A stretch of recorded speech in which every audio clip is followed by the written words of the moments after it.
Hello everyone, welcome to Old Iron Garage and thank you for tuning in. So this evening we are going to continue right where we left off on the incomplete 5 horsepower Briggs and Stratton engine and see if it will run. So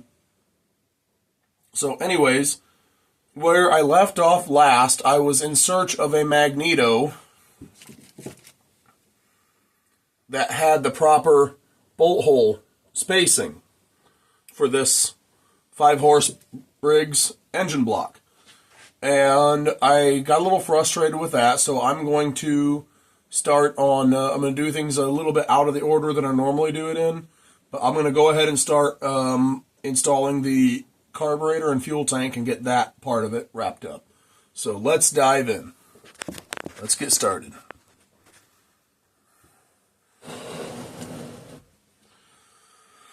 Okay, carburetor first. So, when I was in search of a magneto, in the end of the last video, ooh,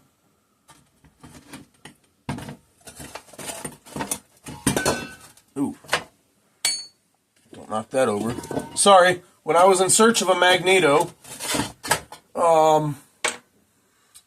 for this engine, I pulled one from a parts engine, and that parts engine had a really decent condition intake gasket, with the exception of a little nick out of that bolt hole. But that nick does not go to the inside where the air-fuel mixture passes through. So I will not be using this brand new gasket. This used gasket will work just fine.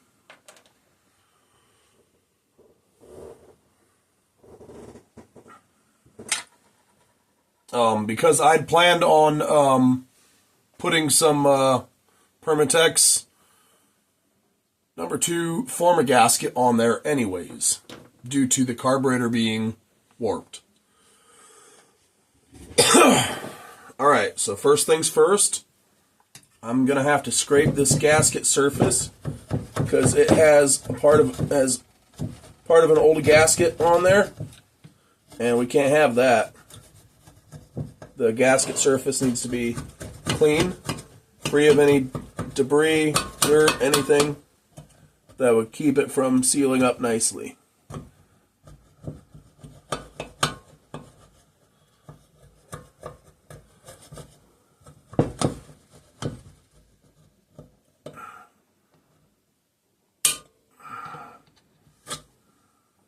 All right.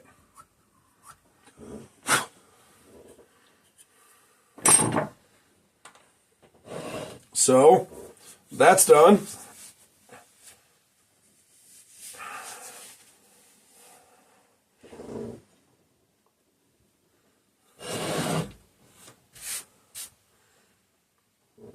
So now we have this carburetor that we cleaned and rebuilt in a previous video. If you watched that video, if you have not watched the first 2 videos in this video series, please go back and watch them first. But if you did, you'll remember that this carburetor here has issues. That a piece right there on the base of the carburetor where it bolts to the fuel tank is broken off. And the fuel tank itself was not without issues.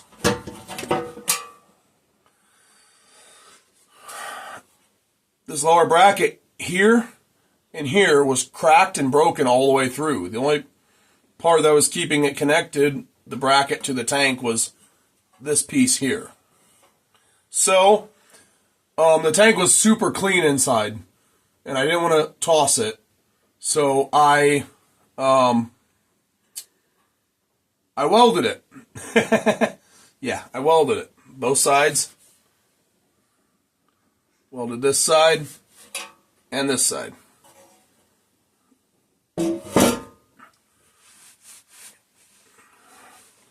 So anyways, this carburetor is only going on there temporarily for testing purposes. If this engine runs well, I have more of these carburetors, and I will find one and I'll search and find a good candidate and put it on here. But for now, this is what I'm going to use. And I made a little clamp, basically. This piece here is going to go on that screw hole that's busted off.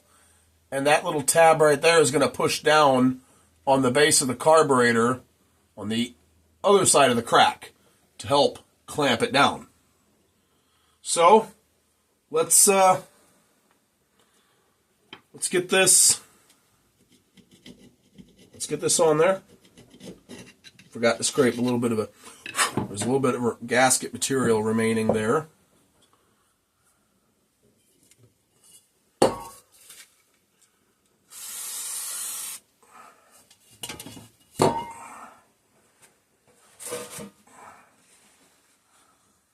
Just gonna make sure there's no, I already made sure that it was scraped clean, but now I'm gonna make sure there's no grease there. I'm gonna put a thin skim of this Permatex Forma gasket on there.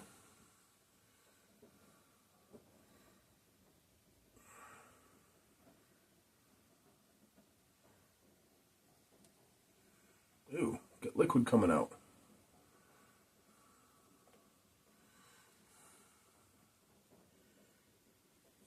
What in the world?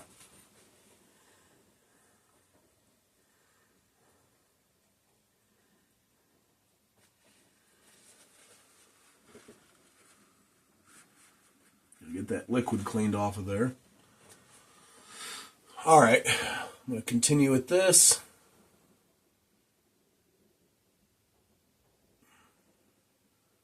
And now I'm going to kind of take my finger, smear it all around.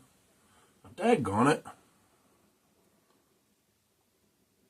That liquidy stuff that came out is kind of oily and it's just not working very well trying to smear this around.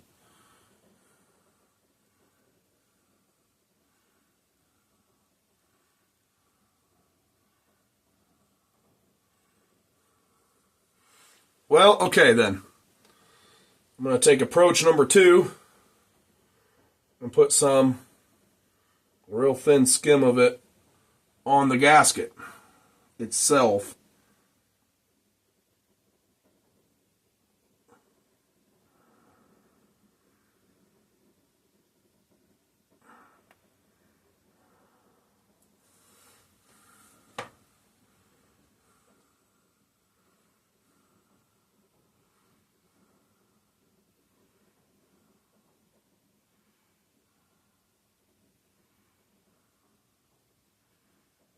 Like so.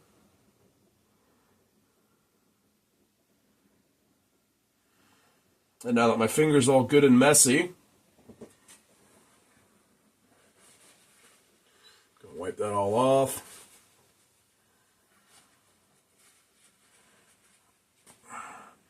This sealant is fuel rated. I'm gonna stick this on there, making sure that all 3 of the holes line up. Now I'm going to do the same thing on here.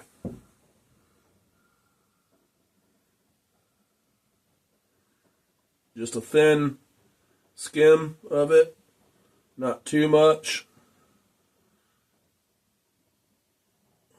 Just enough to seal it off because it is warped. Normally, you wouldn't need to put any kind of sealant on here. Normally, the gasket would be sufficient. But in this case, it is warped. So, we need something a little bit more. Unless I want to go sanding on that flange for about an hour, which I don't really want to do that. Okay, so we get our 2 screws.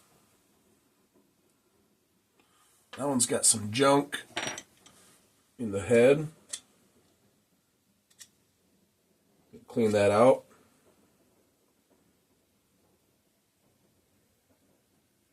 And the threads have some junk in them. I'm just going to run my thumbnail through them.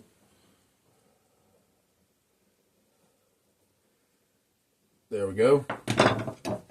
Well, actually, wait, no, I'm still...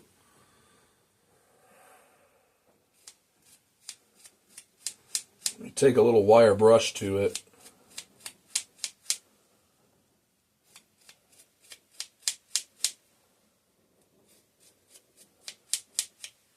All right.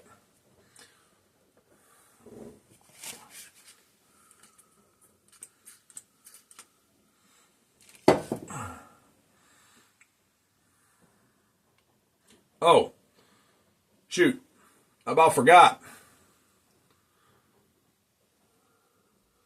I was going to put a little bit of that form a gasket under here where it's kind of coming apart a little bit.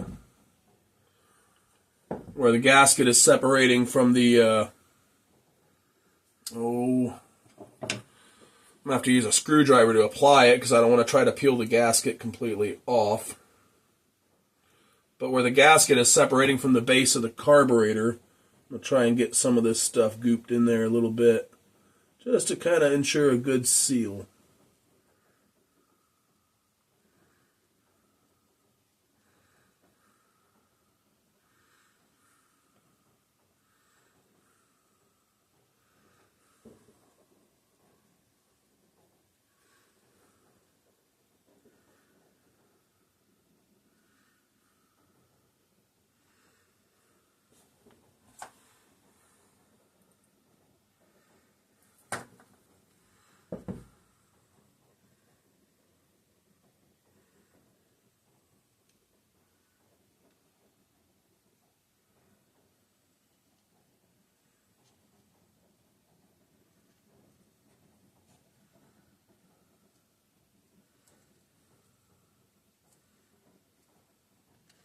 Alright, so I only put it under the side where it's peeling up and where it's kind of, there's not a whole lot of gasket material there between the hole on the inside where the fuel pickup tube goes through and the outer edge of the gasket.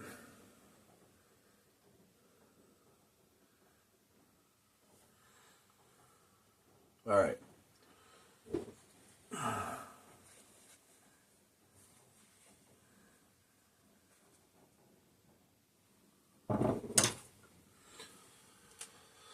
So now we're going to mount the carburetor.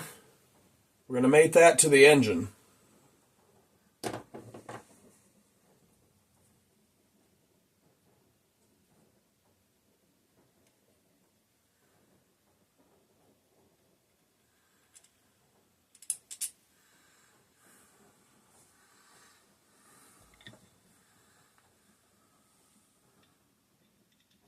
Now keep in mind, I do not have the governor linkage rod. So at some point in the future, this is going to have to come back off.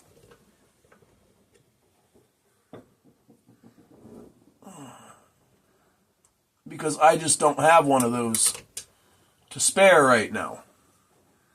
You know what? Let's get the big one.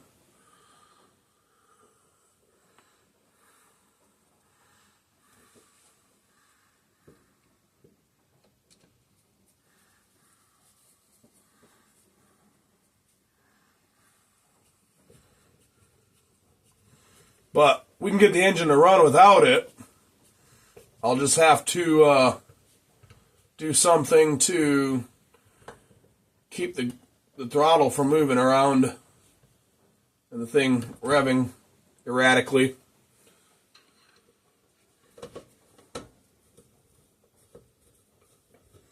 So if you were about to say, hey, you forgot to put that governor linkage rod in, I did not forget. I just simply don't have one. This engine was missing that part. Well, it was missing most of the external parts, really. And I don't have one to spare. So, it is what it is.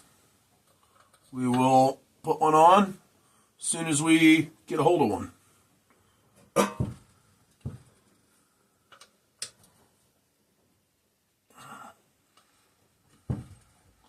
just going to snug that up real good.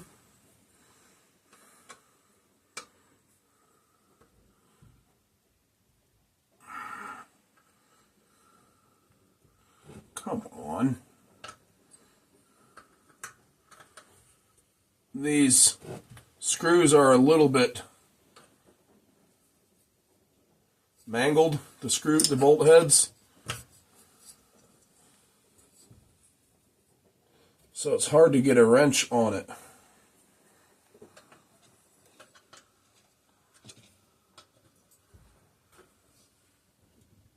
There we go. Aha! I got it.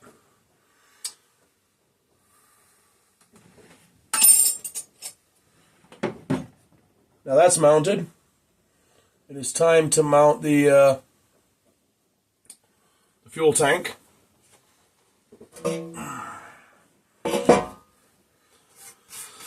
We are going to put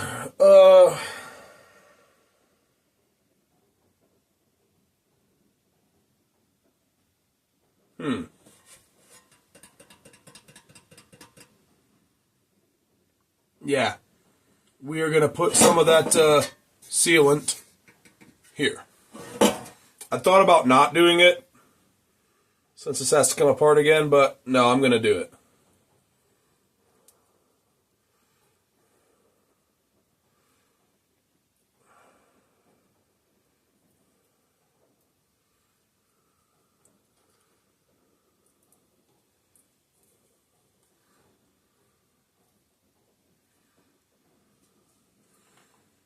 So basically this just needs to go around the outer perimeter.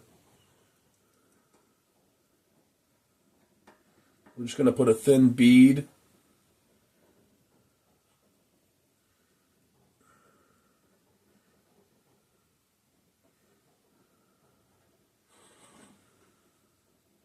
And then kind of press it on and smear it around with my fingers. Or one finger.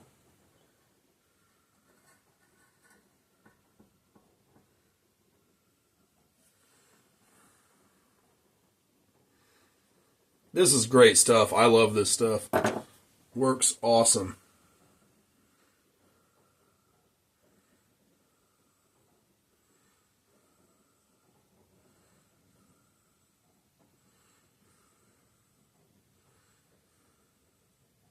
Smells good too.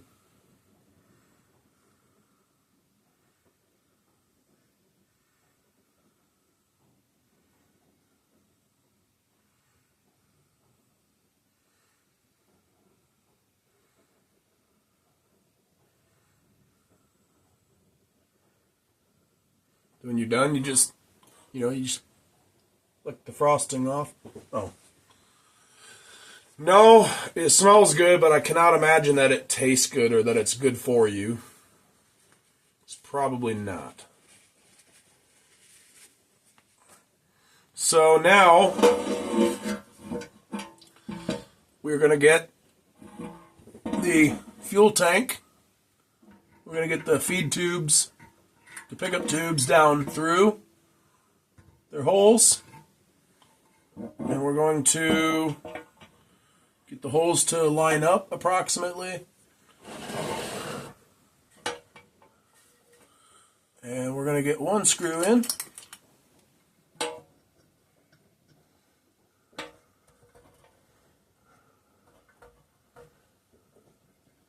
Come on.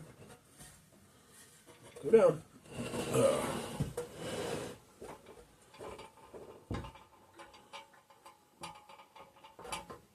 There we go. And we're going to start threading it in. We're going to pull the tank up to the base of the carburetor, essentially. So it's most of the way pulled up. But not real tight yet. Now, a second screw in. Once we get the second screw in, we know all the holes are lined up.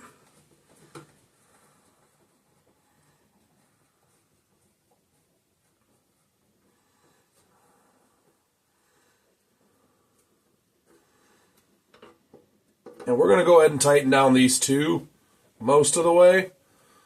Because that third one, we're going to go ahead and tighten these two down most of the way to kind of pull the tank up tight to the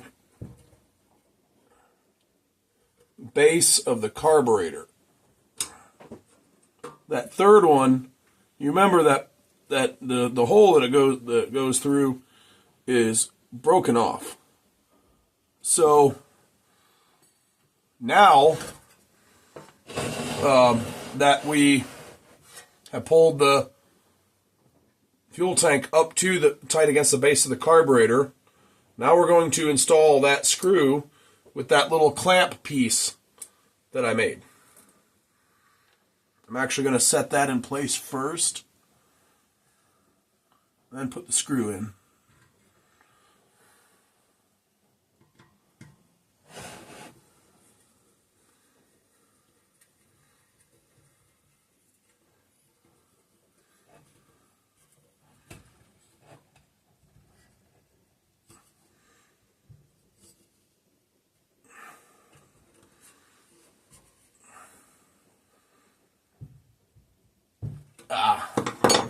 There. That seems to have done the trick. It kind of pulled that crack shut a little bit. Pulled it up nice and tight. So now we're going to go ahead and install our breather tube. And normally there's a little clamp that comes down, like has a hook on the end that holds the breather tube in place. But I was afraid with that and that little clamp that I made, it'd be too much thickness for that screw I just put in to go through. So I'm going to leave that out for now.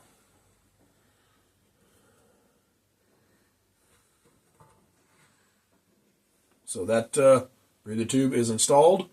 And now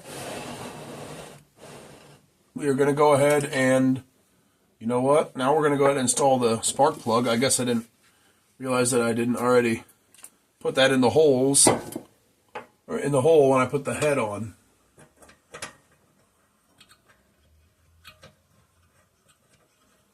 And this spark plug is too tall, or is it? Yeah, it is too tall for our kill switch. It's not too long in the bottom. It doesn't stick down in the cylinder too far, but it is too tall. The kill switch only touches the porcelain, but I'll find another one of these later. That's just a used one I grabbed to throw in. Still have to test it for spark, but we need a magneto. We need a working magneto that will bolt up. So, anyways, now we're going to throw a muffler on here. I was trying to find a good used muffler, but didn't find one that fit this engine that I was willing to sacrifice. So this new old stock muffler was actually for a different engine. For an old Boland's tiller that I'm fixing up. But we're going to throw it on here. I don't know if it calls for a gasket or not. It might. It probably does.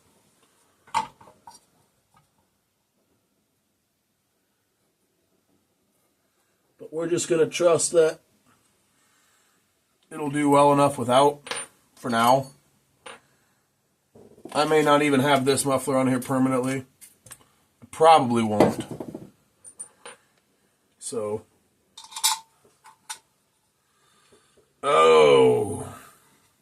so we will not be putting the muffler on for now.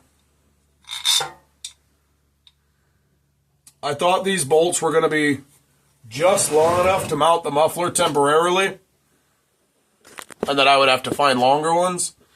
But I am going to have to find longer ones. I thought they were going to poke through about a 1/4 inch I was only looking at this crimped edge here. Did not account for where the flange is about a 1/4 inch further than that crimped edge.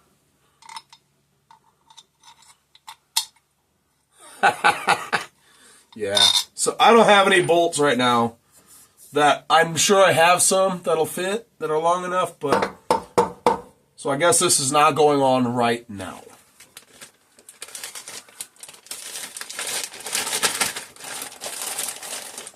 Needs to go back into the extra bolts over here. Tool cap.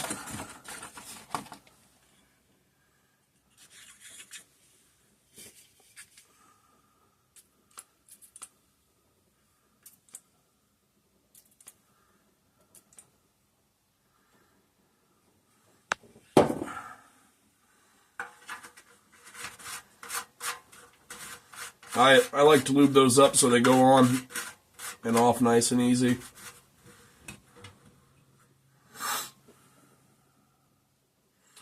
Alright, so let's go ahead and tackle the, there we go, that side's a bit cleaner.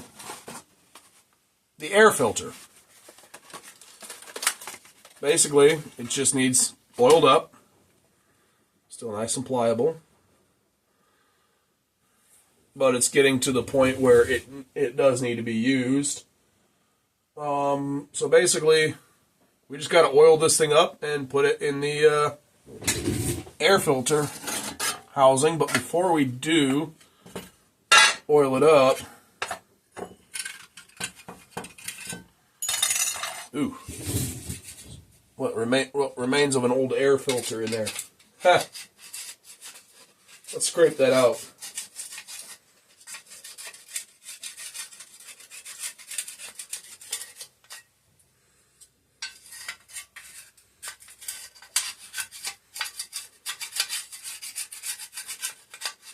Sorry, I know I'm out of frame right now, but I just want to hurry and get this part done. It's nothing real interesting anyways. I'm literally just taking a scraper and scraping out what remains of an old deteriorated foam air filter.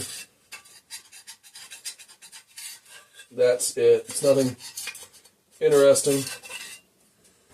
Alright.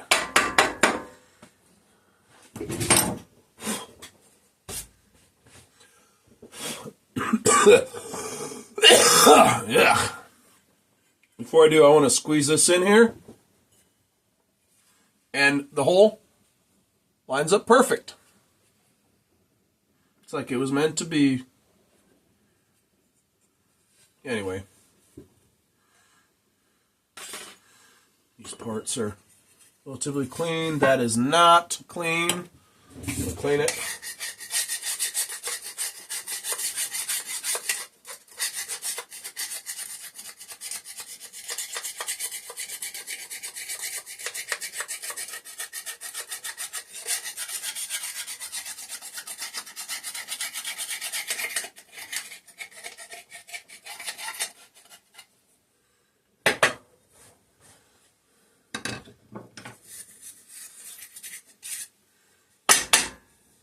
Alright.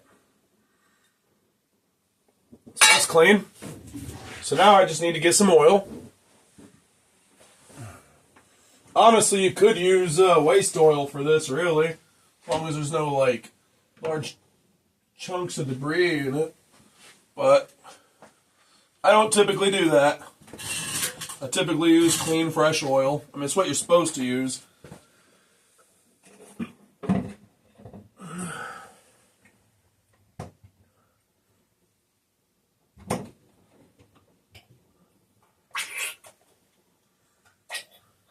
This isn't going to take a whole lot of oil.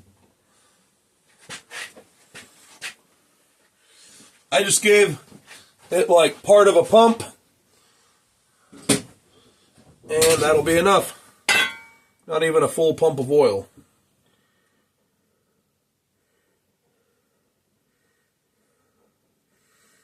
So I'm going to let that soak down in a ways.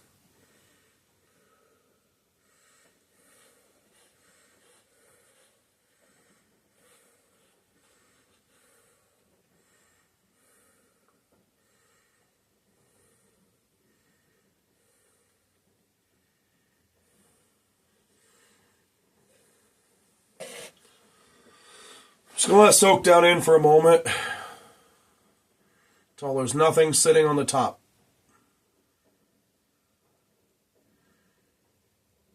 All right, soaked in. Now I'm going to squeeze it around and work that oil all throughout the filter.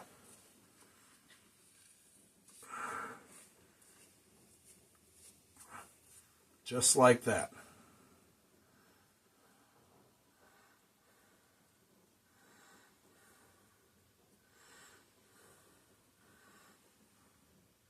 Sorry, I forgot to move the camera back. I don't know how much of that you saw, I guess. My bad. Well, you didn't really miss anything super interesting.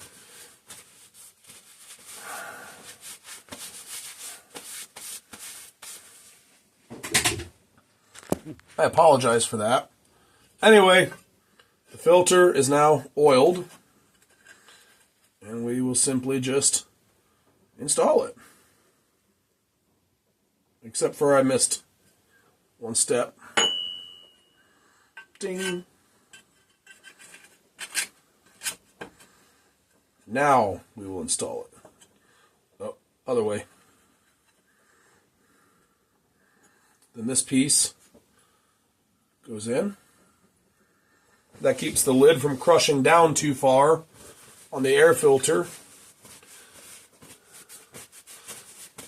And these little dips here, 1, 2, 3, allow for air to go down through here and into the carburetor. Where'd I put the lid? There we go. And now,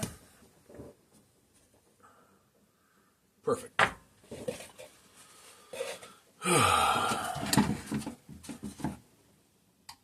Here it is.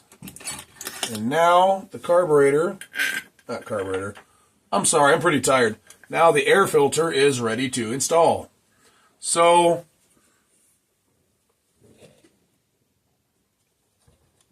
I'm going to go ahead and set it on here until I come back to working on this tomorrow morning.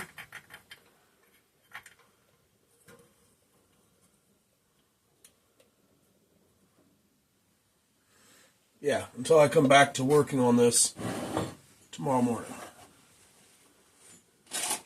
I'm just going to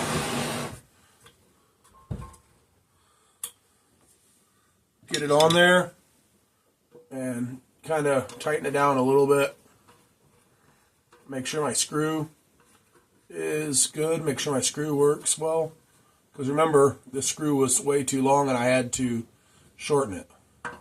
Screw seems to work good. All right.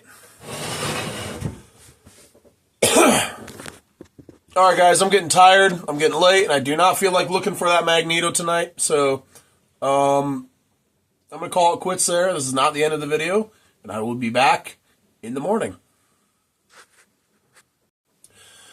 Hey, everyone. It is now the next day, and let's dive in. Let's get started. So, first things first, I realized that in the last video clip, I forgot to show me putting the lower tank bracket bolt in. I just wanted to let you know it is in. I did get it in after I recorded that last video clip. So that is in. Now, one thing that crossed my mind, the next thing we're going to do is, if you remember, I said this engine barely had any oil in it. I can just barely see it in the bottom. It's really not much. It just has a little bit in there. So we are going to add some oil. So that way, when it comes time to try to fire this up, I don't forget to add oil.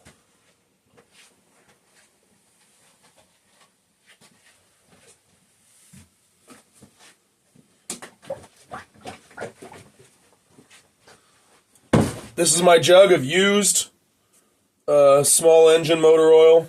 Used straight 30 weight, or whatever comes out of a small engine when I change the oil. This is the oil. I save this oil. I don't add other waste oils in here, like brake fluid or anything like that, gear oil. I save this oil so that I can use this to top off small engines when I go to get them running before I know if it's a good engine or not. I don't want to put new oil in it, fresh oil, you know, because everything's too expensive to be doing that. Just going to go a little at a time until it's full.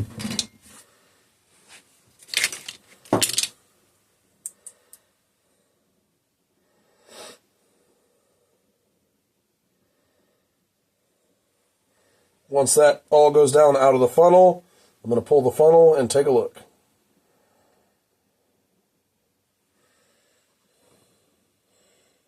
Still need more. I kind of figured, but I just don't want to overfill it and make a mess.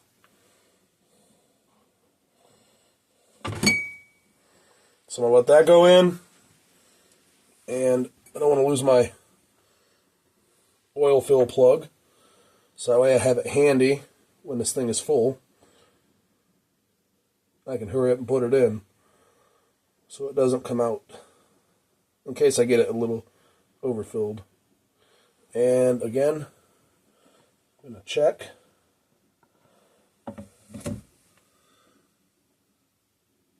That's, hold on, let me give it a tip it one way and then let it run back. Alright, that's pretty well full. It is almost up to the bottom of the fill hole. So, that's that. We now have oil in the engine. Alright, so at this point, we're basically at a point where I have to find a magneto or an electronic ignition coil to go on here.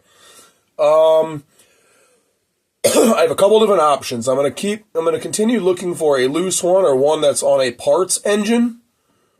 But if I don't find one soon, I'm not going to tear apart my whole garage looking for one. I do have a couple of options. I can take one off of a 5-horse Briggs that is a non-runner, one that I haven't messed with yet. That is, you know, a pretty well complete engine or a fully complete engine, which I really don't want to do. I try to leave those engines alone and not pull parts off of them, because then when I go to work on them, then I got to go find those parts for that engine. So the other option is I do have one complete running 5-horse Briggs engine. That is for a project of mine. It is for my Boland's walk behind front tine tiller that I drug home early this spring. I got that engine all sorted. It's all ready to go back on the tiller. Runs great. It has a brand new electronic ignition coil on it that I got off of Amazon. It is a cheap aftermarket one, but it works fine. I could just pull that off. It was only like $16. I could just pull that off and throw it on here, then buy another one. I don't really want to do that, but as a last resort, I will either pull one off of a complete or almost complete non-runner, or pull that one off of that engine and put on here. So anyways, I'm going to go looking for a magneto or a coil, and I will be right back. Alright everyone, I'm back, and I'm going to show you what I found. So I ended up opting to pull the coil, the electronic ignition coil, off of the engine, the 5-horse Briggs that I had set aside for a project of mine. And I'm going to use this. This might be temporary. it might be permanent. I don't know. But like I said, this cheap aftermarket one is available on Amazon for like $16, $14, something like that. So I'm not terribly worried about it if it becomes permanent. It's just I would rather use something I already have lying around that's used, so it doesn't really cost me anything. This is going to cost me about $16 to replace, so that's cutting into the profit of this engine when I go to sell it. But hey, it is what it is. Some profit is better than none. So,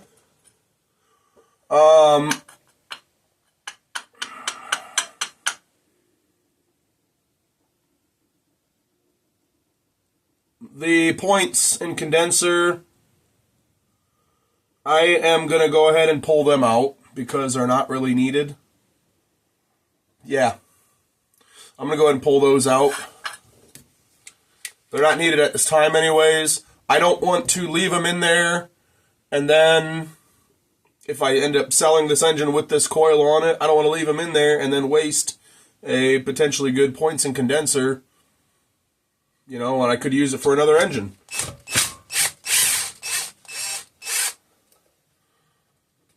So I'm going to pull them out. The little plunger that, you know, moves the points will stay in there to plug that hole. Because otherwise that hole will be open for dirt to get into. So I'm going to leave that alone. And all of this, points, condenser,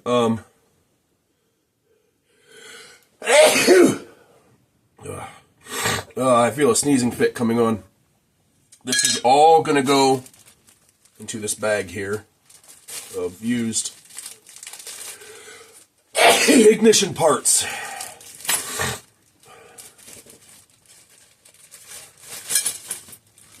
Along with the two little screws that hold on the points cover.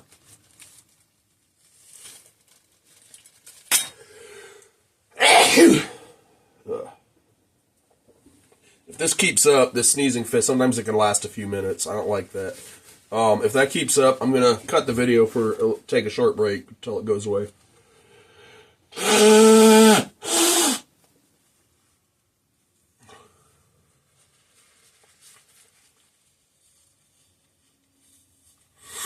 All right.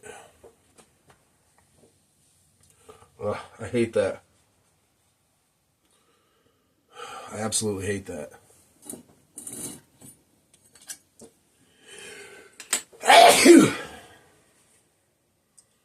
All right. So now we're going to put on our flywheel.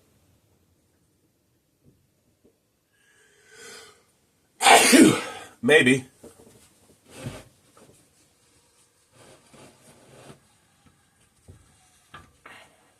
I'm going to turn the crank until the keyway for the shear key is up, so I can more easily align the flywheel. So I can more easily clock the flywheel and get that key in. And now I'm going to take a short break while this sneezing fit passes. Alright, I'm back. Sorry about that. At the end of the last video clip, I came to the realization I forgot to rotate the camera so that you guys can see what I was doing. My bad, but I mean, it wasn't anything you haven't seen before.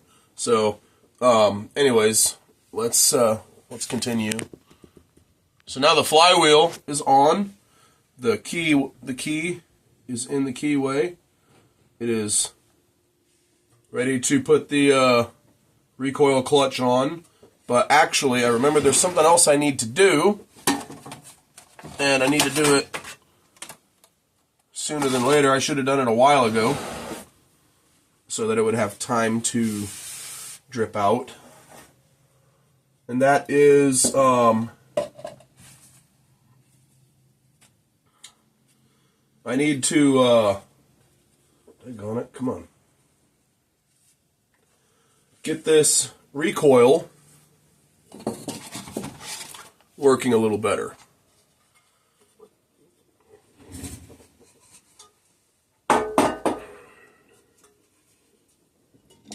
There's just a bunch of junk and debris in the bottom. I'm going to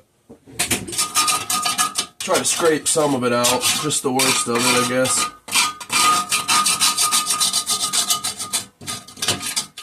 Just like dirt and oil buildup.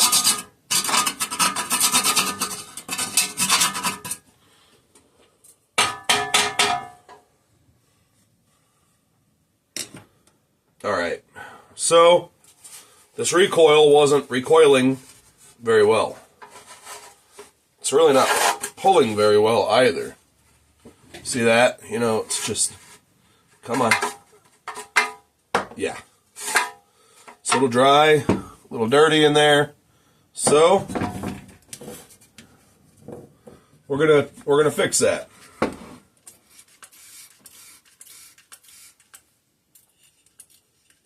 Rather than taking it apart to clean it out,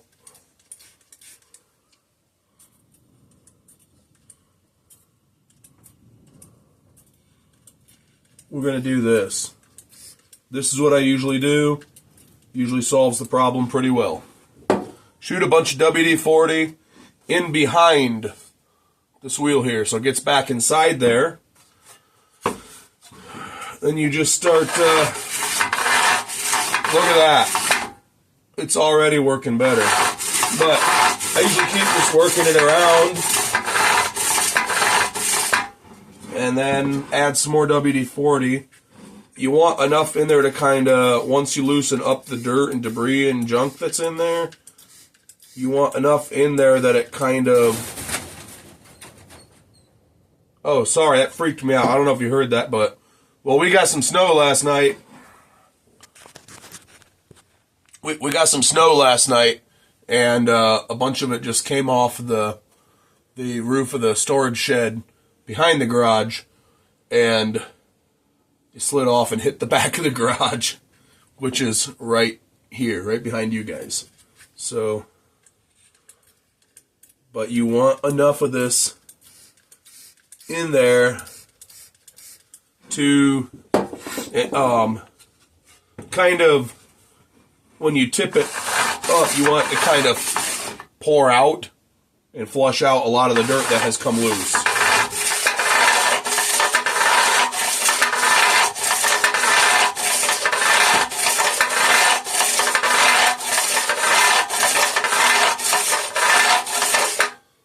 All right. Ooh. Making a mess here. I already had some pour out.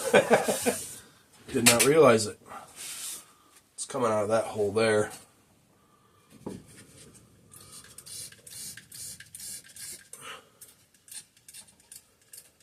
So, yeah, you gotta be careful so you don't make a mess. Now, you don't have to use WD-40. What's actually in that bottle is not just WD-40. It's a mixture of different things that are great to use as penetrating oil that I wanted to get used up. Money's tight. I didn't want to buy more WD-40, so there's some WD-40 and then a bunch of other things mixed in there. So, yeah. So it's not just WD-40. It's not like I'm being super wasteful. It's mostly stuff I wanted to get used up. So now we're going to tip this recoil and let all that run out.